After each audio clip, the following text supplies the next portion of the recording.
일곱 교회에 보내는 편지들을 지금 살펴보고 있는데 오늘은 버가모 교회와 두아디라 교회 두 교회에 보낸 편지를 살펴보겠습니다. 사실은 이 요한계시록의 이 문장 배치에 보면 버가모, 두아디라, 사대 교회가 이 가운데 있는 위치에 있다 그렇게 말씀을 드렸었죠. 그래서 사대 교회까지 한 번에 하면 좋은데 양이 너무 많기 때문에, 그리고 버가모 교회와 두아디라 교회는 거의 유사한 상황에 있기 때문에 이 두 교회를 살피고 다음 주에 사대 교회와 이 회개를 요구하시는 하나님의 말씀에 대해서 좀 살펴보도록 하겠습니다. 버가모 교회와 두아디라 교회에 예수님께서는 각각 사도 요한에게 환상 속에서 나타나서 계시를 하시게 되는데, 버가모 교회에는 좌우에 날선 검을 가지신 분으로 나타나시고, 두아디라 교회에는 눈이 불꽃 같은 분으로서 예수 그리스도를 계시를 하십니다. 이 두 모습 모두 다 심판과 관련 있는 모습이 되시는 거죠. 그래서 이 두 교회의 예수 그리스도는 심판자로 나타나시게 되고, 이 두 교회에 있는 거의 유사한 문제에 대해서 지적을 하시게 됩니다. 그러나 그럼에도 불구하고 교회를 지적하고 심판을 이렇게 경고하시는 말씀 속에서도 예수님께서 교회에게, 그리고 교회의 성도들에게 요구하시는 것은 참되고 바른 신앙의 흔들림이 없기를 바라는 것이죠. 그렇게 한다면, 다시 말하면 요한계시록의 표현대로 이긴다면 그에게는 새벽별을 준다고 한다든지 예수 그리스도와 함께 있게 한다고 하는 일곱 교회에 계속 언급하는 상들을 동일하게 약속을 하시게 됩니다. 그래서 버가모 교회와 두아디라 교회를 순차적으로 살펴볼 텐데 내용이 거의 비슷하기 때문에 두 교회가 내용들을 조금 섞어서 말씀드릴 수도 있겠습니다. 버가모 교회의 예수께서는 좌우에 날선 검을 가지신 분으로서 자신을 나타내십니다. 요한계시록 1장에서 예수 그리스도는 입에서도 날선 검이 나오시죠.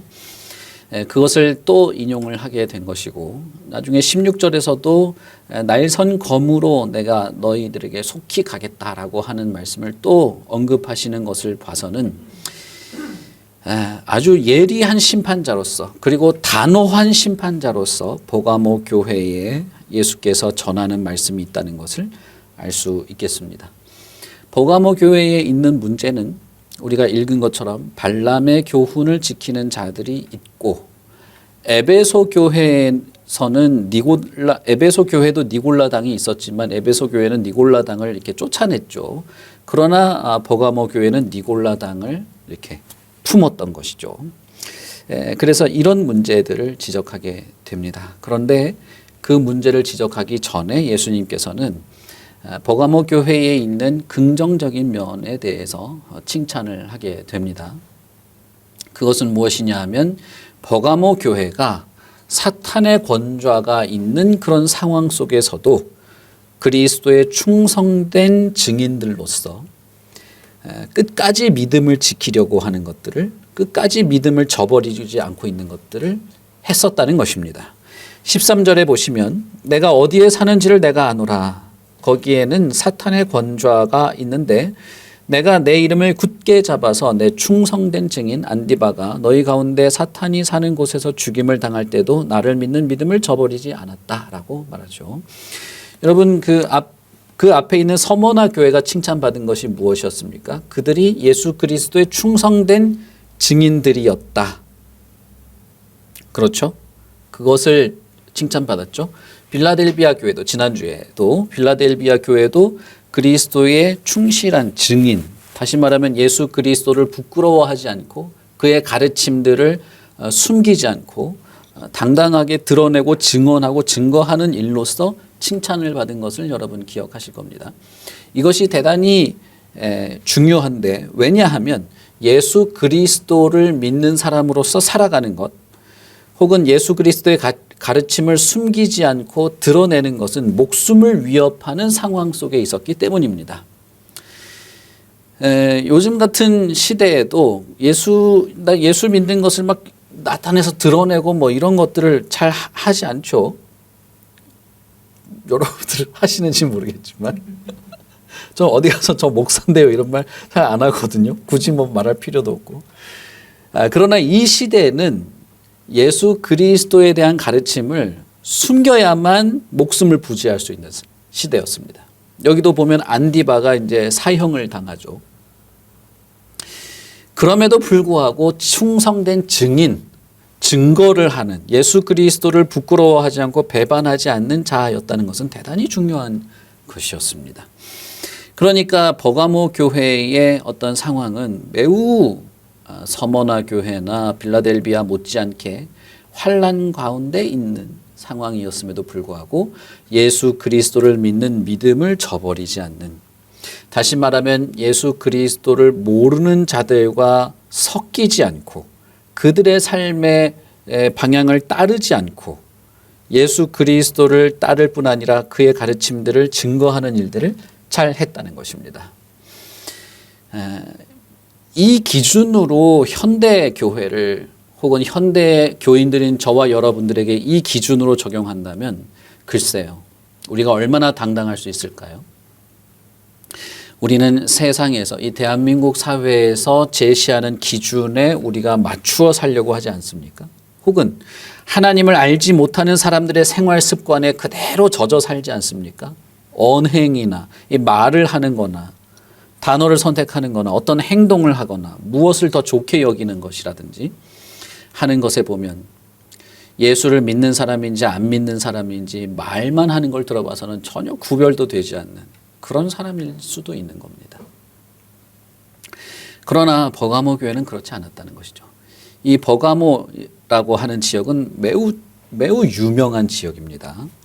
여러분들이 아시는지 모르겠지만 이 제우스 신전이 있던 자리고, 소아시아 지역에서 제우스 신전이 있던 곳이고, 그리고 이 아데미 신전도 있었던 곳이고, 그리고 소아시아 지역에서 소아시아 지역에서 최초로 로마 황제를 위한 신전을 지었던 곳이 이 버가모 지역입니다. 로마 황제는 그냥 인간이잖아요. 인간이고 왕인데 그를 신으로 여기고 신전을 지었던 최초의 도시가 버가모입니다. 페르가몬이라고 하는 곳인데 여러분 혹시 뭐 역사책 같은 데서 페르가몬 이 항목을 찾으면 아마 양이 대단할 겁니다. 그 양이 대단히 유명한 도시고 수 없는 신전이 있었고 가장 높은 언덕에 제우스 신전이 있어서 그 도시 전체가 어떻게 생겼냐면 이렇게 이 원뿔 형태로 이렇게 생겼는데 가장 높은 언덕에 제우스 신전이 있고 그 제우스 신전이 모든 이 도시를 이렇게 내려다보는 그런 구조로 되어 있었습니다.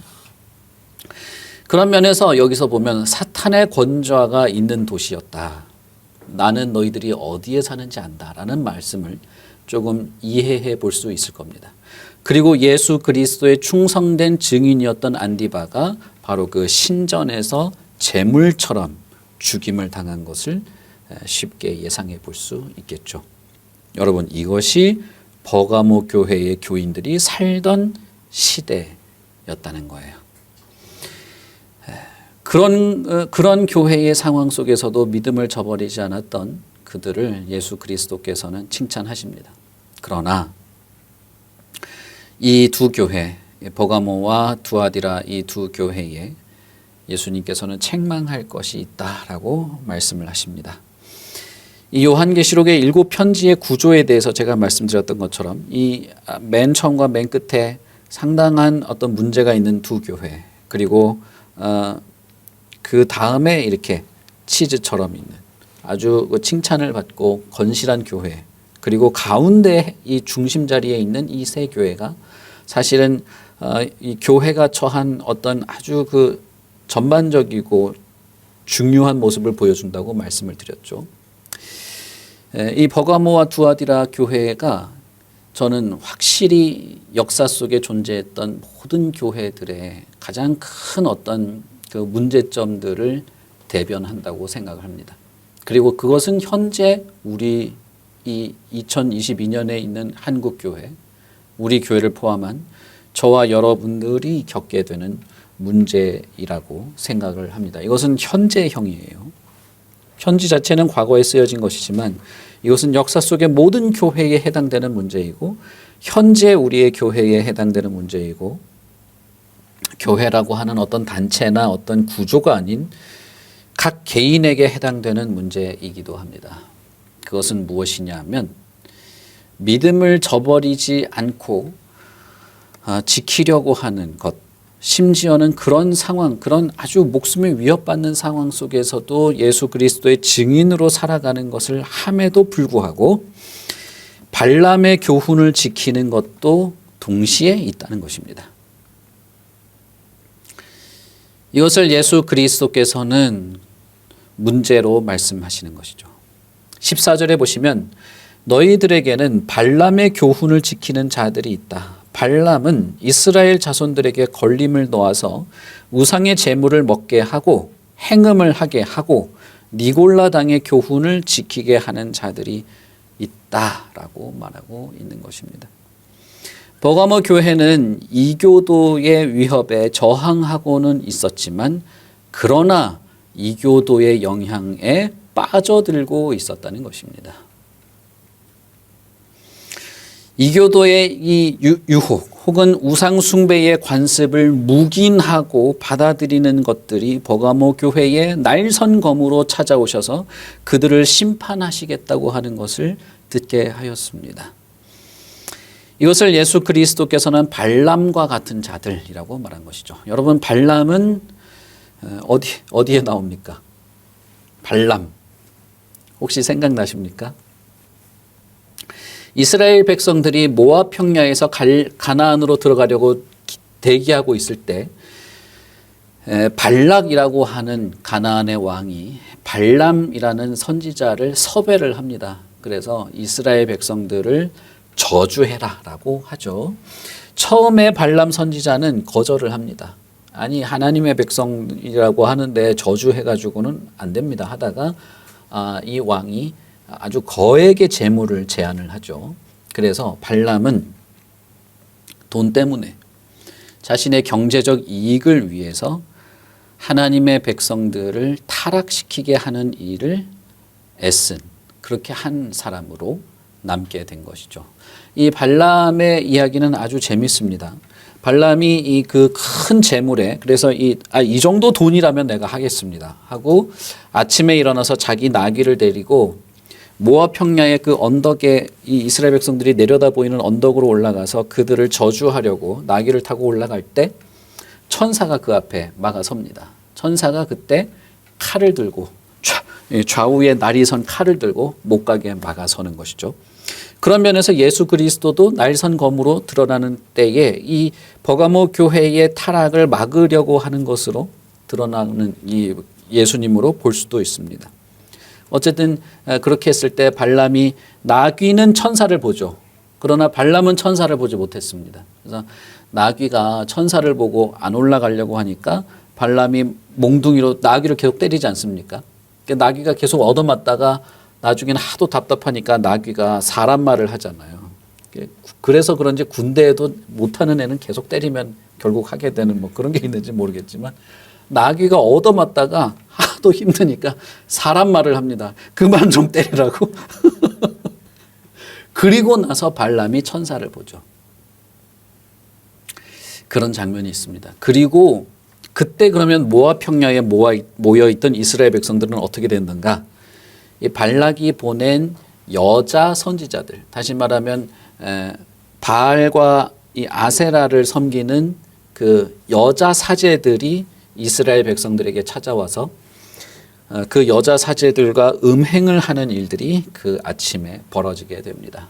그리고 그것을 하나님께서 심판하는 대략 23,000명이나 죽게 되는 그런 일이 있었던 그 사건이죠. 예수님께서 여기서 발람과 같은 자들이 있다. 발람의 교훈을 따르는 자들이 있다.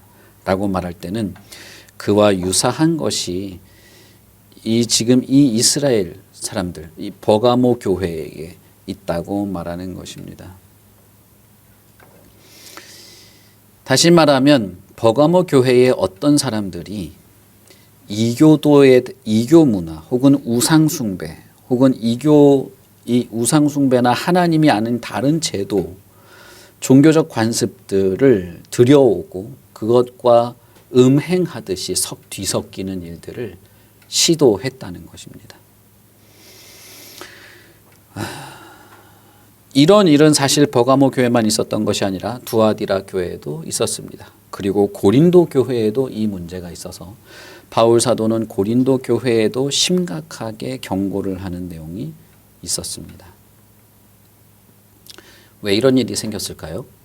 그것은 버가모나 두아디라 교회의 이 환경, 그들이 있었던 도시의 환경이 황제 숭배나 여러 우상 숭배, 아데미 신전, 이 버가모 교회에 세워진 아데미 신전은 최초의 신전입니다. 아데미를 신으로 섬기는 최초의 신전이고, 대리석, 이 밑에 바닥부터 맨 위에 천장까지 대리석으로만 지은 최초의 신전이었습니다. 그러니까 이런 부분에 있어서는 아주 첨단 도시였다는 것이죠. 이 도시에 살고 있었기 때문입니다. 우상 신전에 가서 먹고 마시는 것이 아주 자연스러운 문화에 해당되고, 그 도시에서 상업 활동을 하고 경제 활동을 하는 사람들은 그런 우상 숭배에 동참하는 자들에게 혜택이 주어지는 그런 사회였다는 거예요. 그래서 내가 경제적으로 이익을 얻으려면, 경제적인 어떤 혜택을 누리려면 우상 숭배를 하도록 하는 그런 사회 문화였다는 것이죠. 그런 면에서 발람을, 돈 때문에 이스라엘 백성들을 저주하려고 했던 발람을 언급한 것은 거의 유사한 영적 상태에 있다는 것을 말해 줍니다. 실제로 이 소아시아 지역의 이 도시들은 대부분 이 우상 숭배와 연관된 어떤 하나의 이 경제 활동 단체들이었습니다. 그래서 요즘에도 뭐 이런 경제 조합들이 있잖아요. 무슨 조합들 해가지고 조합들이 조합 회비를 내야 조합원이 되고, 조합원이 되면 혜택을 누리는 거 아닙니까?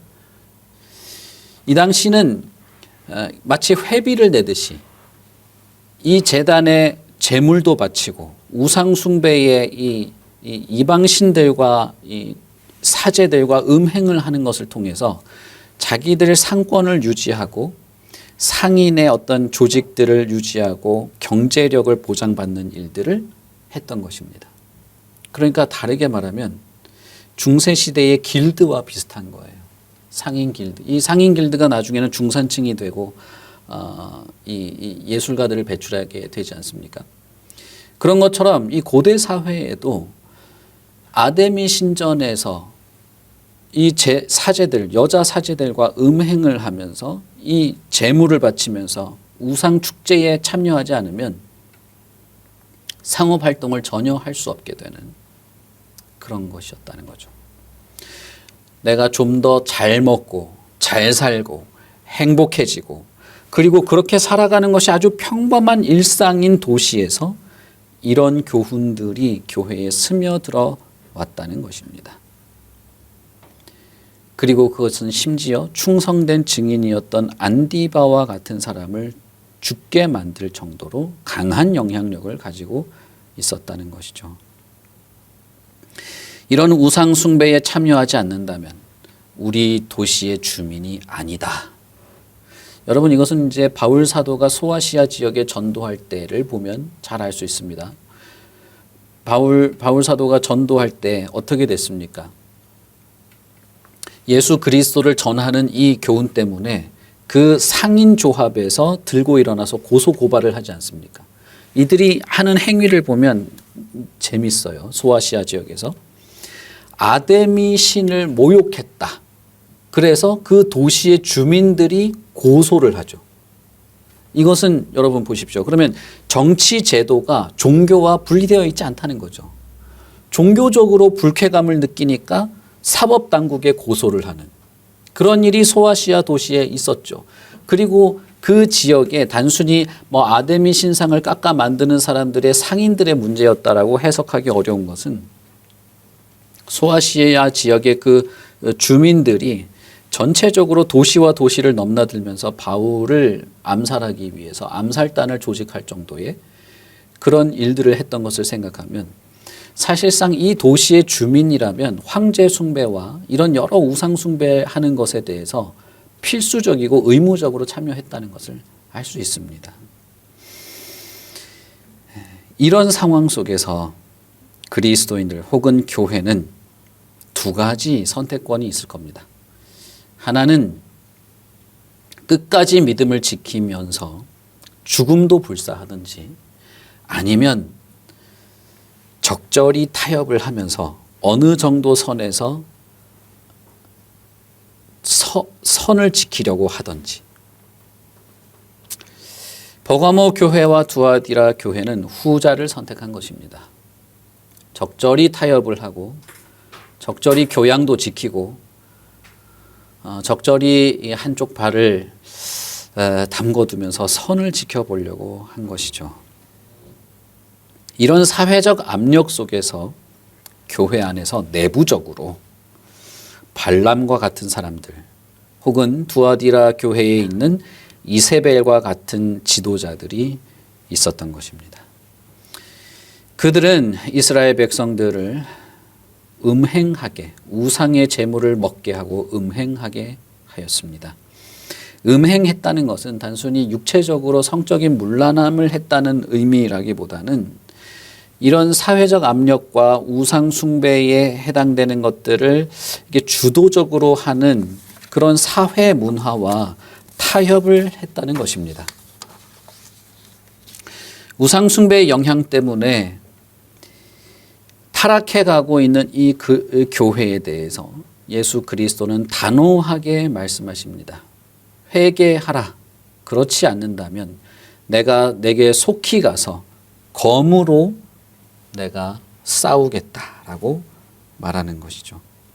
마치 발람이 나귀를 타고 올라갈 때 천사가 검을 들고 그 앞을 막아선 것처럼 그리스도께서 버가모 교회에 막아서겠다고 말씀을 하시는 것입니다. 그 행위를 뉘우치고 회개하지 않는다면 발람과 똑같은 처벌을 받게 될 것입니다. 발람은 민수기에서 칼로 쳐 죽임을 당하게 됩니다. 이후에. 그때 당시는 그냥 제물을 받고 그냥 돌아가지만 나중에 민수기 25장에 보면 발람은 칼로 쳐 죽임을 당하게 되죠. 이것은 민수기를 알고 있다면 누구든지 예수 그리스도가 검을 들고 내가 너를 찾아가겠다고 할 때에 예수께서 뭐라고 말씀하시는지를 이해하게 될 것입니다. 회개하라. 그렇지 않는다면 이라고 말하는 것이죠. 버가모 교회가 회개해야 할 내용이 무엇입니까? 그것은 발람과 같은 자들 혹은 니골라 당의 교훈을 묵인하고 수용했다는 것입니다. 이것이 너무나 아이러니한 것입니다. 한편에서는 목숨을 내어줄 정도로 믿음을 지키려고 하는 것이 있는가 하면 한편으로는 무너지고 있는 것이 있는 겁니다. 한편으로는 이 정도는 괜찮지 않을까. 이 정도는 그래도 수용하는 것이 요즘엔 다 그렇게 하는데 이 정도는 괜찮지 않을까 하는 것이 동시에 있는 것이죠. 저는 이것이 현대교회, 우리 교회도 마찬가지고 현대교회가 처한 아주 아이러니하고 불안한 마치 살얼음을 걷는 것과 같은 모습이라고 생각을 합니다. 사회의 여러 문화와 사회의 여러 판단들, 그리고 사회에서 우리가 얻고 누리며 살아가고자 하는 것에 대한 이 경계선에서 이 압력, 사회의 압력은 정말 대단한 것입니다. 그리고 그것이 점점 그런 방향으로 진행해 나갈 때 교회의 교회다움, 그 어떤 것보다도 예수 그리스도의 가르침과 교훈을 절대적인 것으로 붙잡고 흔들리지 않는 것은 무척 어렵게 될 것입니다. 심지어는 그것이 교회 내부에서부터 무너지고 교회 내부에서부터 묵인하고 용인하려는 것이 생길 때 그런 것이죠. 니골라는 어떤 사람이었습니까? 에베소 교회는 니골라 당을 쫓아냈죠. 니골라는 사실 교회 안에 있는 사람이었습니다. 사도행전에 보면 사도행전에서 집사 7명을 새로 뽑죠. 그때 그 중에 한 사람입니다. 그때 안수받았던 사람 중에 한 명이 니골라예요. 그러나 니골라는 자기 자신만의 교리를 만들어냅니다. 니골라의 주장은 현대 한국 교회에도 정말 광범위하게 유통되는 것입니다. 이 니골라당의 교리는 무엇이냐 하면 우리는 영혼이 중요하지 육체가 그렇게 중요하지 않다. 우리는 믿음으로 구원받지 행위로 구원받는 것이 아니다 라고 하면서 행위의 중요성을 부정하는 주장을 했습니다. 그리고 구약의 율법은 신약에 와서는 다 무용지물이 되었다. 우리는 마음으로 믿고 구원받지 행위로 구원받는 것이 아니다 라고 하면서 율법을 폐기시키는, 율법이 아무것도 아닌 것으로 우리는 율법에서 자유하게 되었다. 육체의 행위는 문제가 되지 않는다. 그럼으로써 결국 내가 어떤 음식을 먹는지 누구와 만나는지 크게 문제가 되지 않는다라는 식의 주장을 하게 되었습니다. 그러므로 니골라당의 이 교훈을 따르게 되면 결국 우상의 제물을 먹고 마시는 것에 빠지게 되는 것입니다. 그런데 여러분 요즘에도 이런 것이 훨씬 광범위하고 율법의 어떤 교훈이나 이런 것들을 마치 율법주의로 치부하고 마음이 중요하다고 하는 등 하는 사람들이 많죠. 여러분 우리 이 책 오늘 우리가 마지막으로 하려고 하는데 이 책의 내용이 그와 같은 내용이죠. 여러분 정말 이 책은 제가 이번 한 번뿐 아니라 여러 번 다시 하고 싶은 생각이 많이 들어요. 제가 나중에 광고 때 다시 말씀드리겠습니다. 갑자기 생각이 나서. 발람과 같은 사람들의 교훈도 받아들이는 것입니다. 그리고 니골라당 교회 안에 생겼던 이런 사람들의 교훈도 받아들이는 것입니다. 저는 여러분 교회 안에서 이런 사람들을 수도 없이 만났습니다. 경건과 거룩의 말은 있으나 경건과 거룩의 능력은 없는 사람들, 그런 행위는 없고 교회 안에 안수도 받고 적절한 지위도 가지고 있으나 그러나 진리를 순종하지 않으면서도 거리낌이 없는 사람들, 웃고 즐기고 떠드는 것은 좋아하지만 그러나 진리 앞에서 자신을 겸손히 내려놓는 것은 하지 못하는 사람들. 버가모 교회의 문제는 이런 자들을 용납했다는 것입니다. 이런 자들을 심판하거나 권징하지 못한 것이죠. 이스라엘 백성이 모압 평야에서 그런 우상 숭배에 빠지는 것을 용인한 것과 같은 것이죠. 고린도전서 10장에선 바울 사도가 고린도 교회 교인들에게 이렇게 말합니다. 너희들 가운데 어떤 사람들처럼 우상 숭배하는 자가 되지 말라. 기록되어 있지 않느냐. 백성이 앉아서 먹고 마시고 일어나서 뛰논다 하는 것과 같으니 그들 중에 어떤 사람들이 음행하다가 하루에 23,000명이 죽었지 않는가. 당신들도 그들과 똑같은 상황에 있는데 그런 음행에 빠지지 말자. 어떤 사람들이 주를 시험하다가 멸망하였나니 우리는 그들과 같이 시험하지 말자. 바울 사도는 고린도 교회 교인들을 보고 민수기에서 23,000명이 죽었던 사건과 당신들이 지금 거의 비슷하다라고 말하고 있는 것이죠. 예수 그리스도도 버가모 교회에 발람을 이야기하면서 당신들도 거의 비슷하다라고 말하는 것입니다. 에베소 교회처럼 버가모 교회도 귀 있는 것과 자신들의 죄에 대해서 성령이 하시는 말씀을 듣는 것이 필요하고 당장 회개하도록 하는, 다시 말하면 당장 그 악에 빠진 자들을 징계하도록 하는 것이 필요하다는 권면을 받습니다.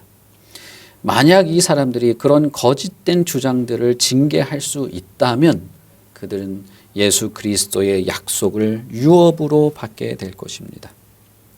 이기는 자, 다시 말하면 회개하는 자, 바른 것을 분별하고 진리를 따라 죄를 벗어나게 되는, 죄를 회개하는 자들은 우상 제물이 아니라 만나를 먹게 될 것입니다. 이 만나는 예수 그리스도 자신을 말하는 것이죠. 요한복음 6장에 보시면 예수님께서 이렇게 말하죠. 너희들의 조상들은 광야에서 만나를 먹었는데 너희들은 살아있는 생명의 떡인 나를 먹게 된다. 나는 생명의 떡이다 라고 말하죠.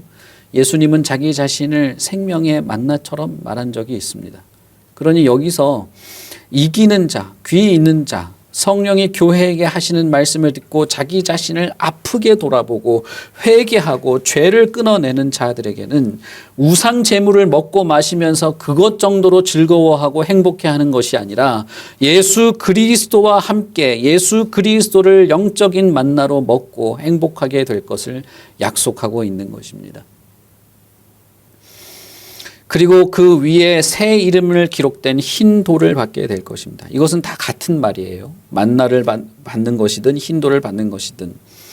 새 이름은 여러분 지난주에 빌라델비아 교회가 받은 약속과 똑같은 내용이죠. 빌라델비아 교회는 기둥처럼 될 텐데 하나님의 성전처럼 여김을 받을 텐데 그 기둥에는 예수 그리스도의 이름을 기록할 때 그 이름이 뭐였습니까? 새 이름이었죠. 빌라델비아 교회의 3장 12절에 하나님의 이름과 하나님의 성, 곧 하늘에서 내 하나님께로부터 내려오는 새 예루살렘의 이름, 나의 새 이름 이렇게 말하죠. 이 긴 문장을 버가모 교회는 그냥 새 이름 이렇게 축약해서 말한 것입니다. 다시 말하면 예수 그리스도의 이름이 새겨진 그리스도와 함께 있게 되고 그리스도와 연합하게 되는 것을 약속받은 것입니다. 이것은 에베소 교회를 비롯해서 모든 교회들에게 예수님께서 약속한 것입니다. 나와 함께 있게 되고 천상에 있게 되고 하나님의 성전에 하나님이 임재할 때 너희들이 그 자리에 있게 되고 하는 것을 계속 말하는 것입니다. 따라서 이기는 자는 어떤 자들이냐? 새 예루살렘, 새 이름이 새겨진 참된 이스라엘이요 참된 교회의 모습이라고 할 수 있습니다. 여러분, 저는 이 말씀 앞에서 두려움을 느낍니다. 왜냐하면 저는 교회 안에 은근히 시작되는 이 온전치 못한 것들, 묵인하게 되는 것에 대한 유혹이 너무나 많기 때문입니다. 그것을 예리하게 지적하고 단호하게 끊어낼 것을 요구하고 징계할 만한 그런 용기가 없는 자라고 저는 생각이 되기 때문이에요. 여러분, 만약에 교회에서 누군가가 하나님의 말씀과 진리를 따라 생각하고 판단하고 거룩한 일들을 경건한 삶을 살아가는 가운데에 자신의 죄를 보게 만들고 그 죄로부터 벗어나기를 회개하고 돌이키기를 누군가로부터 들었을 때, 그런 권면을 들었을 때 그것을 정말 마음 아프게 받아들이고 겸손하게 자신을 내려놓고 회개를 할 수 있는 사람이 얼마나 되겠습니까? 저는 그럴 수 있는 사람들이 분명히 있다고 믿습니다.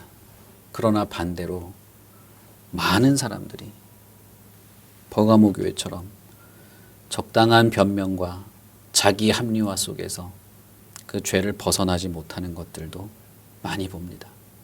그리고 제 스스로도 교회의 교인들에게 그것을 예리하게 혹은 단호하게 그렇게 할 자신이 없어요. 마음이 약해지는 것이죠. 그렇기 때문에 예수 그리스도께서 성령이 너희들에게 하는 말씀을 들으라고 요구하고 있는 것입니다. 여러분, 우리는 이것을 알아야 됩니다. 우리가 처한 상황과 현실, 그리고 우리가 돌이켜 보아야 할 것. 에베소 교회는 니골라 당을 쫓아냈으나 그러나 처음 사랑을 잃어버렸죠. 버가모 교회는 처음 사랑은 붙잡고 있는 것처럼 보였으나 그러나 니골라 당은 묵인하고 있었습니다. 묵인하는 것이 얼마나 세련된 것인지 아십니까? 묵인하고 그냥 품어주고 그냥 우리가 그래도 좀 적절하게 선을 유지하면서 지나갑시다라고 하는 것이 얼마나 이 지혜롭게 여겨지는지 아십니까? 오히려 하나님의 말씀과 진리 이것을 최고의 가치로 삼고 이것에 맞춰서 우리가 버릴 것은 버려야 되고 회개해야 되고 하는 것이 얼마나 투박해 보이는지 아십니까? 우리는 이 위협, 이 압력에 맞서야만 합니다. 처음 사랑을 잃어버리지 않을 뿐 아니라 이 유혹, 이 묵인하는 것에 대한 실수를 절대 해서는 안 되는 것입니다. 그렇게 하지 않아야만 우리는 그리스도와 동행하게 되는 것이죠. 두아디라 교회를 살펴보면 이 문제를 우리는 훨씬 더 확실하게 알 수 있습니다. 두아디라 교회는 버가모 교회와 매우 유사한 상황이었는데 예수께서는 눈이 불꽃 같은 분으로 자기 자신을 드러내십니다. 눈이 불꽃 같은 분으로 드러나는 것은 요한계시록에 몇 번에 걸쳐서 나타납니다. 19절에서도 나타나고 19장에서 그리고 이 백마를 타고 불꽃 같은 눈으로 달려오시는 분으로도 드러나시죠. 다 거기서는 요한계시록에서는 다 심판자로 자기 자신을 그렇게 소개하는 것입니다. 특히 두아디라 교회는 예수 그리스도를 자기 자신은 하나님의 아들, 나는 하나님의 아들이고 눈이 불꽃 같다라고 말하시죠. 자기 자신을 하나님의 아들로 혹은 불꽃 같은 눈으로 묘사하신 것은 시편 2편에 있는 세상을 다스리는 귤을 들고 세상을 다스리는 분으로 묘사된 그 분이 자기 자신임을 말하는 것입니다. 두아디라 교회도 믿음과 섬김과 인내에 대한 칭찬을 듣죠. 아까 말씀드렸던 것처럼 이것은 초대교회에 결코 간단한 일이 아니었습니다. 인내라는 것은 충성된 증인의 표상이었습니다. 순교한 안디바가 충성된 증인이었고 빌라델비아 교회도 충성된 증인이었고 요한계시록 13장에는 짐승에게 박해를 받는 사람들도 충성된 사람들인데 이 사람들은 다 인내하는 사람들로 언급이 됩니다. 요한계시록 17장에도 이 세상의 열왕들과 맞서는 자들도 신실함을 잃어버리지 않는 자들로 언급하죠. 그러니 두아디라 교회도 매우 이 치열한 영적 싸움 속에서 인내하며 충성된 증인으로 살아왔던 자들임을 알 수 있습니다. 그러나 두아디라 교회는 이세벨이라고 묘사된 거짓 선생, 거짓 교사를 용납하는 일을 했습니다. 두아디라 교회의 죄는 용납이죠. 묵인했다는 것입니다. 오늘날 우리가 살고 있는 이 세상에서 아주 관용적이고 세련되고 지적이고 지혜로운 것으로 여겨지는 것이 이 용납입니다. 다 품어준다 이거예요. 요즘에는 교회에서는 심지어 이 뭡니까? 동성애도 그냥 묵인하는, 죄를 죄로 지적하지 않고 묵인하는 이런 것을 아주 선진적인 교회의 모습, 뭐라고 해야 됩니까? 앞선 교회의 모습처럼 말하는 경우가 있습니다. 예배를 금지하는 주장에 대해서도 묵인하는 것이 아주 앞선 교회의 무슨 모습처럼 말하는 사람들도 저는 봤습니다. 단순히 묵인하고 용인하는 정도가 아니라 이것이 아주 당연하고 앞선 모습이고 교회가 좀 더 발전된 모습인 것처럼 여겨지는 것에 속아 넘어가는 것이죠. 버가모 교회의 발람과 같은 사람들이나 에베소 교회의 니골라당과 같은 비슷한 문제가 두아디라 교회에 있었는데 이 두아디라 교회는 특히 이런 주장을 하는 사람이 선생이었다는 것입니다. 그리고 이런 주장과 가르침에 대해서 이 교회는 분별하지 못했고 금하지 못했고 그것을 품어주고 용납하고 묵인하고 있었습니다. 가만히 내버려두면 잘 되겠지라고 생각했는지도 모르겠고 혹은 사람들이 좋아하니까 좋아하는 사람들이 있으니까 가만히 내버려 두었는지도 모르겠어요. 아니면 이 이세벨과 같은 사람이 영향력이 있으니까 그 영향력에 밀렸는지도 모르겠어요. 어쨌든 예수 그리스도의 가르침으로부터 멀어졌는데도 불구하고 아니 그것이 죄악에 문제가 있음에도 불구하고 바르지 못한 것임에도 불구하고 놔두었다는 것입니다. 열왕기상에 묘사된 이세벨은 어떤 사람이었습니까? 이 사람은 우상 숭배를 조장하기 위해서 조직을 만들고 정치적인 활동을 했던 사람이죠. 그러니 두아디라 교회에 있는 이 거짓 선지자도 매우 조직적이고 정치적이고 어떤 조직적인 활동을 했던 사람이라고 볼 수 있습니다. 그런 면에서 두아디라 교회는 버가모 교회보다 더 심각한 문제를 가지고 있었습니다. 그리고 심지어는 이 거짓 교사에게 회개할 기회를 주었음에도 불구하고 회개하지 않았다는 것이죠. 다시 말하면 두아디라 교회는 이 거짓 교사에 대해서 적절한 대처를 하지 못했다는 것입니다. 이세벨로 묘사된 이 거짓 교사는 사람들을 미혹하게 되는데 이것은 나중에 요한계시록 18장에서 음녀 바벨론이 행하는 것과 유사합니다. 그런 면에서 여러분 요한계시록 전체는 이 시간 순서대로 미래에 있을 어떤 일을 예견했다기보다는 이 7교회에 일어나고 있는 일들을 좀 더 자세하게 뒷부분에서 묘사하고 있다고도 볼 수 있습니다. 음녀 바벨론에게 하나님께서 행하신 징벌은 무엇이었습니까? 그를 바다에 던져서 멸망하게 만드는 것처럼 이 이세벨도 침상에 던져서 멸망하게 하겠다라고 말씀하시죠. 두아디라 교회의 예수 그리스도께서는 그러한 멸망에 처하지 않도록 죄에 참여하지 말라고 하십니다.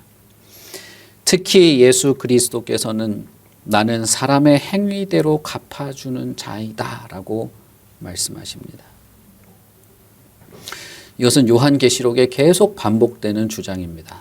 3장에도 나오고 18장에도 나오고 사실상 구약에도 나오죠. 예레미야 선지자에게 뭐라고 말씀하십니까? 만물보다 거짓되고 심히 부패한 것은 마음이다. 누가 능히 이를 알겠는가? 나 여호와는 심장을 살피며 폐부를 시험하고 각 사람의 행위와 그 행실대로 보응한다 라고 말하죠. 각 사람의 마음과 심정과 폐부를 살피시는 불꽃 같은 눈을 가지신 분은 그 행위와 행실대로 보응하는 각 사람의 행위대로 갚아주시는 분이시기에 그러니 그 악에서 벗어나도록 하는 것입니다. 이것은 단순히 껍데기만 그럴듯해서는 되는 것이 아니라는 거예요. 왜냐하면 이 불꽃 같은 눈을 가지신 분은 심히 거짓되고 부패한 그 폐부까지 시험하시는 분으로서 그 마음으로부터 시작되는 모든 행위를 갚으시는 심판자이시기 때문이라는 것입니다. 그러니 이유가 무엇이든 무슨 논리와 무슨 환경과 무슨 이해관계가 얽혀 있던 예수 그리스도의 말씀과 진리를 바르게 따르지 않는 것에 속한다면 그것을 단호하게 회개하고 돌아서라고 말하는 것입니다. 이것이 7교회의 편지의 핵심에 속한 교회들의 모습이고 이것이 역사 속에서 교회들에게 지속되어 왔던 문제이고 이것은 지금도 그리스도께서 심판하시는 내용이신 것입니다. 예수께서는 두아디라 교회에게 내가 너희들에게 다른 짐은 지울 것이 없다. 다만 너희에게 있는 이것을 끝까지 붙잡으라 라고 말합니다. 믿음을 지키고 죄의 은밀한 유혹과 혹은 강력한 압력에 스며드는 것을 끊어내는 것, 회개하는 것을 끝까지 붙잡으라. 다른 짐은 더 너희들에게 지울 것이 없다 라고 말하죠. 그리고 이기는 자는 나와 함께 다스릴 것이다 라고 말합니다. 그러니 두아디라 교회에게 말하는 이 이기는 내용은 무엇입니까? 끝까지 인내하며 죄를 묵인하지 않는 것, 혹은 회개하며 끝까지 인내하는 것이라 할 수 있겠죠. 이들은 그리스도와 함께 그리스도의 나라에서 다스리게 될 것입니다. 다시 말하면 그리스도의 권능, 그리스도의 통치의 능력을 함께 누리게 될 것이라는 것이죠. 앞선 교회들과 마찬가지로 이들은 그리스도와 함께 있게 될 것을 약속받습니다. 예수님은 하나님의 아들이고 새벽별이 됩니다. 여기서 말하는 새벽별은 예수 그리스도를 말하고 이것은 요한계시록에 다시 한번 언급됩니다. 예수님께서는 자기 자신을 새벽별이다. 22장 16절에 보시면 나는 다윗의 자손이고 광명한 새벽별이다 이렇게 말하죠. 그러면 여기서는 너희들이 새벽별을 받을 것이다 라는 말은 나와 함께 있게 될 것이라는 말입니다. 이 약속은 먼 미래에 어떤 교회가 어떤 무슨 세상이 끝날 때 얻게 될 그것을 말하는 것이 아닙니다. 혹은 죽음 이후에 이렇게 될 것을 말하는 것도 아닙니다. 지금 이기고 있는 자들에게는 지금 그렇게 교회의 교회다움, 이기는 모습으로서 회개하고 변함이 없고 끝까지 굳게 붙잡고 인내하는 자들에게 주어지는 그리스도의 복, 약속이라는 것입니다. 여러분 여기에 이기는 자라고 되어 있죠. 이 표현은 현재형이에요. 현재 이기고 그렇게 이기고 있는 자들을 말해요. 무슨 신천지에서 말하는 이긴 자라는 게 아닙니다. 이기고 있는 사람들, 이기고 있는 교회는 그리스도의 새 이름을 받을 것이고 그리스도의 이름이 새겨진 흰돌을 받을 것이고 그리스도와 함께 그분이 가진 영광과 권능을 누리게 될 것이고 새벽별과 같은 그리스도와 함께하게 될 것이라는 약속을 받는 것입니다. 이것은 저와 여러분에게 하시는 말씀입니다. 여러분 한번 살펴보십시오. 그리스도의 말씀, 우리가 이 책도 읽었지만 십계명에 계시된 말씀으로라도 여러분 자신을 한번 살펴보시고 우리 교회에 한번 적용해 보십시오. 우리가 분명히 분별되는 것 속에서 넘어가고 용납하고 묵인하고 지나치는 것이 없지 않습니까? 내 안에 마음속에 하나님이 아닌 것 때문에 내 욕망과 내 탐욕 때문에 움직여지고 있는 것이 있지 않습니까? 혹은 진리를 탐구하는 일에는 게으르면서 남을 가르치기는 좋아하는 그런 것이 있지 않습니까?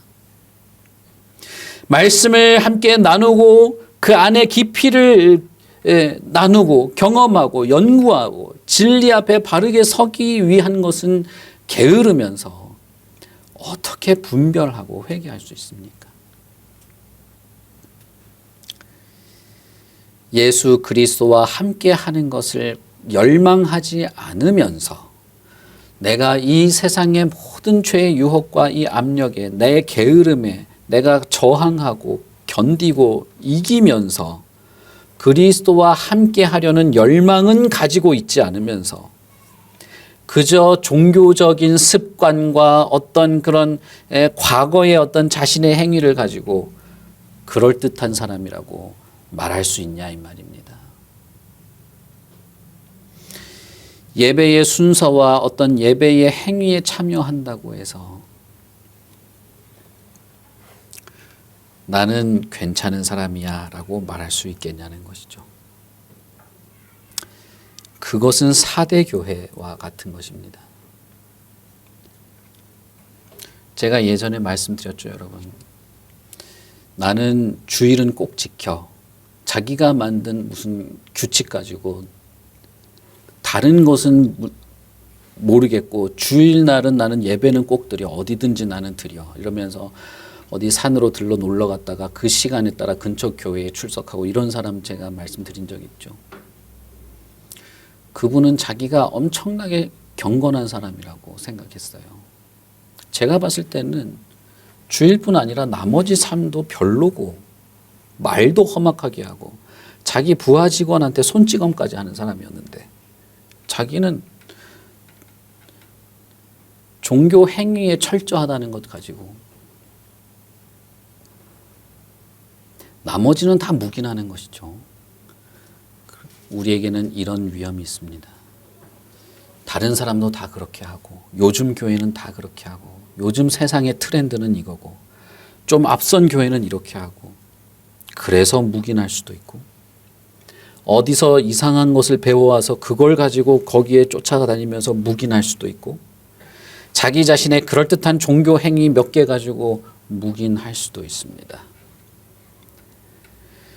혹은 내가 좋은 기독교 집안에서 잘 자라나서 다른 사람보다 조금 지식을 좀 가지고 있는 거, 기독교 문화에 좀 익숙한 걸 가지고 몇몇 사소한 죄악들은 묵인하며 지나갈 수도 있습니다. 그러나 여러분, 그리스도는 불꽃과 같은 눈을 가지신 분이고 좌우에 예리한 칼을 가지신 분으로서 두리뭉실한 분이 아닙니다. 그는 우리 앞에 서서 우리의 패부를 시험하고 판단하고 예리한 검으로 심판하실 분으로 교회를 찾아오겠다고 말씀하십니다. 만약에 저와 여러분이 참되고 거짓 없는 진리를 쫓아가는 일에 변함이 없이 묵인하고 있는 죄들을 발견하여 그것들을 회개하는 일을 변함없이 하게 된다면 요한계시록의 말씀처럼 이기는 자로서 주님 앞에 서게 된다면 주님은 우리와 함께 하시고 동행하시고 만국을 다스리는 권세로 새벽별과 같은 그분이 우리와 함께 하실 것입니다. 바울 사도는 아무도 우리를 그리스도의 사랑에서 끊을 자가 없다고 말했습니다.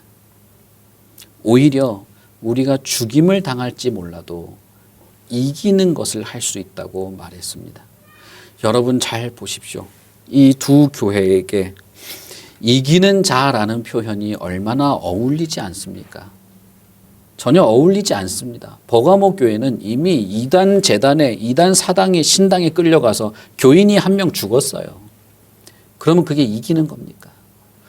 두아디라 교회도 마찬가지입니다. 큰 환난 속에서 어려움을 겪고 있는데도 불구하고 예수 그리스도께서는 이기는 자를 말해요. 다시 말하면 여기서 말하는 이기는 자라는 표현은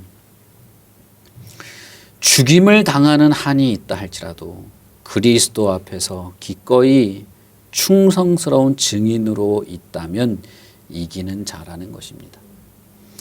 요한계시록 12장에서도 죽임을 당하는 자들을 이기는 자라고 말합니다.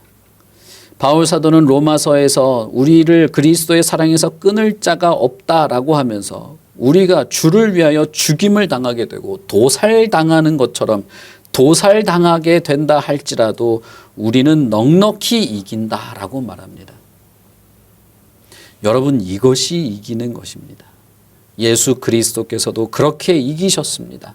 십자가에서 처참하게 죽으시며 끝까지 주님 하나님 아버지께 충성한 그것을 하심으로써 이기신 것이죠. 우리는 예수 그리스도의 이 승리를 본보기로 삼는 자들입니다. 짐승은 신자들을 고난에 빠뜨림으로써 이기는 것처럼 보일지 모릅니다. 우리 요한계시록 11장이나 13장에 보시면 이제 짐승들이 이제 나오게 되는데 그 짐승들이 하는 일들은 신자들을 죽이고 고난에 빠뜨림으로써 이기고 이긴다라고 합니다. 그러나 신자들은 죽임을 당할지라도 신실함으로써 변함없음으로써 그리스도를 굳게 붙잡음으로써 이기는 것입니다. 이 이기는 것에 대해서는 요한계시록에서 앞으로 몇 번에 걸쳐서 살펴보겠습니다마는 참된 그리스도인, 참 이스라엘, 참 교회야말로 이기는 자들입니다. 세상에서 영광스럽게 화려하게 드러남으로써 이기는 것이 아니라 끝까지 그리스도의 말씀과 진리를 지킴으로써 그분을 처음 만났을 때 불타오르던 그 사랑을 끝까지 버리지 않음으로써 죄의 유혹과 세상의 탄압과 협박과 압박에 굴하지 않음으로써 죽임을 당할지라도 변함없이 인내함으로써 이기는 것이 교회이고, 그리스도를 부끄러워하지 않고 이 진리를 숨기지 않고 당당하게 드러내는으로써 이기는 것입니다. 여러분들은 잘 느끼지 못할지 모르겠지만 요즘에 어떤 말씀과 어떤 그리스도의 말씀, 성경에 대해서 말하면 그렇게 비난하는 사람이 많습니다. 요즘 사회가 그래요. 요즘 사회는 죄가 뭔지 악이 뭔지 분별하게 되지 않았어요, 이제는. 그래서 어떤 목사님이 설교할 때 동성애가 죄라고 했다가 경찰 고발당했어요. 그런 경우도 있습니다. 이제는 대놓고 말하지도 못할 상황이죠. 그러나 여러분, 사회에서의 그 압박만 있는 것이 아닙니다. 교회 안에서도 성도들의 비위를 맞추려고 이제는 뭔가 선명하고 분명한 말씀을 하지 못하는 그런 시대도 되는 것이죠. 그러나 여러분, 이 말씀을 잘 기억하십시오.